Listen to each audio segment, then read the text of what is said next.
ফোনটা মারামারি তুমি মারামারি মারামারি বাজলে তুমি কি করবে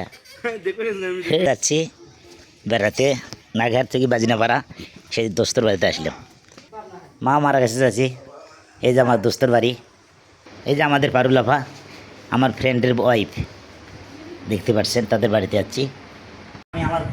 আমি এমন একটা মানুষ আর এমন মানুষের সাথে মিশি আমার মতোই দেখেন তার কাকে সমান তার স্ত্রী এই যে দেখছেন এটা আমার ভাবি সাহেব দেখা পাওয়া যায় তার বাচ্চা ঠিক আছে কাছ থেকে না হ্যাঁ কিন্তু আমরা তবু সমাজের মধ্যে কোনো অভিযোগ করি না তাই না আল্লাহ ভাইয়ের কাছে লাখ লাখ শুনলাম আল্লাহ আমাদের যেভাবে করছে এভাবে আমরা শান্তি আমরা এই কাল দিয়ে কী করবো নাকি যদি সৃষ্টিকর্তা অবশ্যই সবাই জানে আছে আর ওই সৃষ্টিকর্তার কাছে যে আমরা প্রাইজটা পাই আমাদের যেটা প্রাপ্য তাহলে আমরা কি ওই পৃথিবীর সব শ্রেষ্ঠ ধনী গুণী ব্যক্তি তাদের চৌধে যাবো কিনা এই দুনিয়াটা আমরা কষ্ট করে যাই না যারা যদি পরকালে তাহলে মনে করেন আমাদের ওটাই শান্তি না ভাই তুমি তো তাও মাঝে মাঝে এখানে করো কাছে থেকে বেশি অত ভুল লাগবো না ইনশাল্লাহ হ্যাঁ তাহলে আমাদের কি যে মানুষের মধ্যে মনোরঞ্জন দাও মন খারাপ হয় কখন হয় কিন্তু তখন ব্যাপার না মানে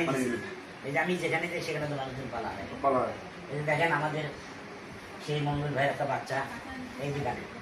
সে ওই রকম আমি মামা দেখছেন আমাদের জীবনে যত কষ্টই থাকে আমরা সবসময় হাসি খুশি এইভাবেই চলি ঠিক আছে না এটা আমাদের পারুল ভাবে না অনেকদিন আগে পরিচয় হয়েছে কতদিন আপা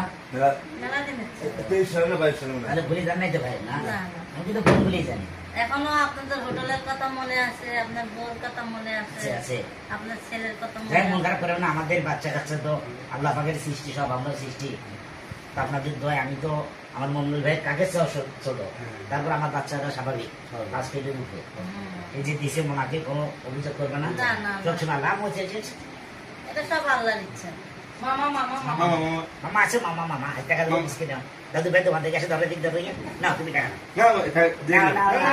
না মা বাবা দিছে হ্যাঁ আজকে কি বাবাকে আদর করো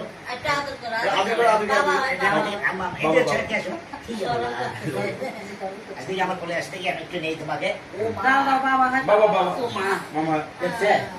এই যে আমাদের মমতা নেই কত সুন্দর না মামা